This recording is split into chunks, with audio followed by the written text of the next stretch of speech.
How is it possible, President, that the Attorney-General of Western Australia can face the cameras, face the people of Western Australia, face his fellow members in the caucus and say to them with a straight face that he intends to expedite reforms for victims of elder abuse, and now more than 7 years later face those same people and say, I'm kicking these elder abuse reforms into the long grass. Now, this media release that was published today confirms that he has directed that the Law Reform Commission report back on this when? In April 2025. So in other words, after he retires. I just cannot believe that the very next act by the Attorney-General is to kick this off into the long grass and off to the Law Reform Commission, and for them to report after he has sailed off into the sunset. Such is the commitment. It's a legacy, President. The legacy of Mr Quigley to the WA Parliament when it comes to elder abuse will have been to have misled Western Australians, to have told them that he would expedite the reforms, and in the end to have done absolutely nothing over the course of what will then be 8 years.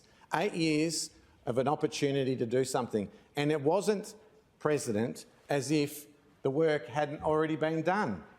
There was already a blueprint in the form of a statutory review report from 2015. That was the very thing that he was beating his chest with and telling people that he was going to expedite in 2017.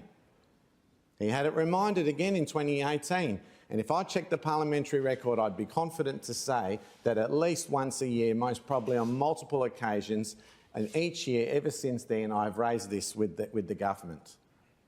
No cogent response whatsoever, just the typical arrogance that we've seen previously from the McGowan government and now from the Cook Labor government. And this will be the legacy of the Attorney-General. Mr Quigley will be known as the Attorney-General who misled Western Australians, who said he would expedite reforms on elder abuse and did absolutely nothing. Well, I'll take that back, President. He'll have done one thing in 8 years.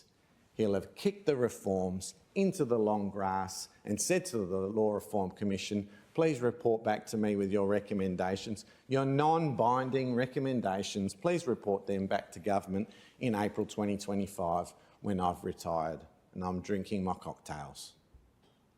Wonderful. What a legacy for Mr Quigley when it comes to elder abuse. This is disgraceful. This is reprehensible, President. And at the very least, as this motion says, that I've given notice of on the 27th of February 2024, we call on the government to apologise for breaking trust with the victims, the electors and the parliaments, and to make amends without any further delay. Well, clearly there's not going to be any amends, but is it too much to ask, President, that they actually deliver an apology on this?